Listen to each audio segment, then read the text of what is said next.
Zimbabwe పర్యటనలో భారత T20 captain Shreyas అయ్యర్కు ఎట్టకేలకు మొదటి టీ20 మ్యాచ్ గెలుపు మంచి ఊరటనిచ్చింది. ఇక రెండవ టీ20 మ్యాచ్ ఈరోజు శనివారం అంటే జూలై 25వ తారీఖు జరగబోతోంది. ఈ టీ20 మ్యాచ్ కూడా భారత జట్టు గెలిస్తే ఇంకొక మ్యాచ్ మిగిలి ఉండగానే సిరీస్ గెలిచేసినట్టే. అందులోనూ ఇప్పుడు ఖచ్చితంగా గెలిచి తీరాల్సిన అవసరం ఎవరికున్నా లేకపోయినా శ్రేయస్ అయ్యర్ జట్టుకైతే ఉంది. జట్టులోనే ఆటగాళ్ళకి ఉంది.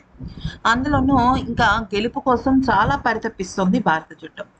మొదటి మ్యాచ్ని 7 వికెట్ల తేడాతో భారత జట్టు గెలిచినప్పటికీ మ్యాచ్ గెలిచిన విజయంలో కొన్ని కీలకమైన తప్పులు ఉన్నాయి, అంటే లోపాలు కనబడుతున్నాయి స్పష్టంగా. అది అభిమానుల్లో ఆందోళన కలిగిస్తుంది.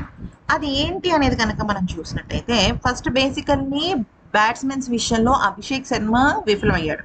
కానీ వైభవ్, ఇషాన్, శ్రేయస్ అయ్యర్ వీళ్ళు బాగానే రాణించారు. కానీ బౌలర్స్ విషయంలో మాత్రం ఊహించని విధంగా మార్పులు జరుగుతున్నాయి. అంటే ఫాస్ట్ బౌలింగ్ ఆల్రౌండర్గా జట్టులోకి వచ్చిన శివం దుబే ప్రభావం చూపించలేకపోతున్నాడు.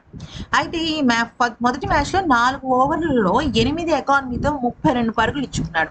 టీ20లలో అత్యధికంగా తను మొదటి మ్యాచ్ పరుగులు సమర్పించుకున్నాడు. తను ఏంటంటే ఐపీఎల్లో ఎక్కువగా బ్యాటింగ్ మీద ఫోకస్ చేయడం వల్ల బౌలింగ్ అనేది విఫలమైందనమాట. సో ఇతడిని ప్రాథమిక ఆల్రౌండర్ కంటే కూడా పార్ట్ టైం బౌలర్గా వాడితేనే బెటర్ అని తెలుస్తోంది. ఒకవేళ కనుక శివం దుబేని తీసేయాలనుకుంటే తనని తీసేసి తన స్థానంలో సూర్యాంశు షిండేని కూడా పెట్టే అవకాశాలు కనిపిస్తున్నాయి.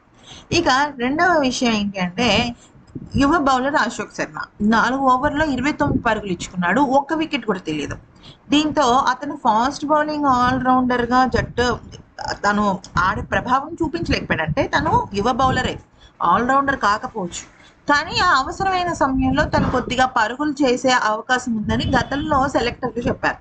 కానీ అసలు కనీసం తన బౌలర్ దానికి కూడా తను న్యాయం చేయలేకపోతున్నాడు. సో అతన్ని తీసేసి ఇంకా వేరే ఆటగాన్ని పెట్టే ఆ యోచనలో ఉంది భారత జట్టు.